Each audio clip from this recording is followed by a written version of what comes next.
เลิกงานทีไรนะฝนตกตลอดเลยแทบจะว่ายน้ำกลับห้องแล้วเนี่ยจะตกอะไรทุกวันพอได้ละมั้งหยุดได้ละมั้งเข้าใจว่ามันเป็นหน้าฝนแต่ไม่เข้าใจว่าจะตกตอนจะเลิกงานทำไมก่อนเห็นไหมโลนัสน้อยใจแล้วนี่น้ำท่วมตั้งแต่ที่ทำงานยันถึงหน้าปากซอยเข้าบ่นไปแค่นั้นแหละสุดท้ายก็ตะลุยน้ำเข้าห้องอยู่ดี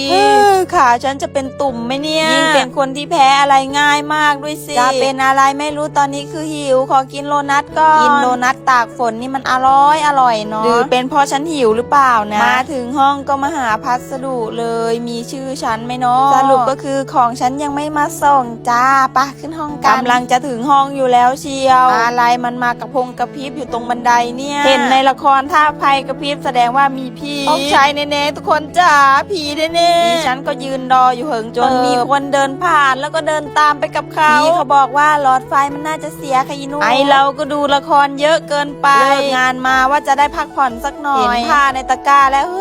ฉันละท้อคือต้องเลิกงานมาแล้วต้องมาทำความสะอาดห้องอีกปัดโถชีวิตบ่นไปงั้นแหละทุกคนจ้าทำเหมือนเดิมวันไหนที่ฝนตกหนักๆนะคะเราก็ไม่สามารถตากผ้าที่ระเบียงได้ต้องแบกราวออกไปไว้ข้างนอกเพื่อจะไปตากผ้าต้องแบกราวเท่านั้นนะคะทุกคนค่ะถ้าแบกไทยเดี๋ยวเขาต่อยหน้าให้ค่ะเสื้อผ้าเยอะจนไม่มีไม้แขวนเสื้อแล้วจะไม่มีอะไรพอดีเลยสำหรับชีวิตฉันนี่มาเตรียมตัวซักผ้ากันได้เลยค่ะบอกได้เลยว่าเป็นวันที่เหนื่อยมากกว่าจะซักผ้าเสร็จก็ตีไปแล้วเกือบ5 ทุ่มผ้าเยอะเกินในระหว่างที่ตากผ้าก็มองซ้ายมองขวาผีมันจะโผล่มาไหมนะเลิกคิดไปเองแล้วรีบตากเร็วๆจะได้เข้าห้อง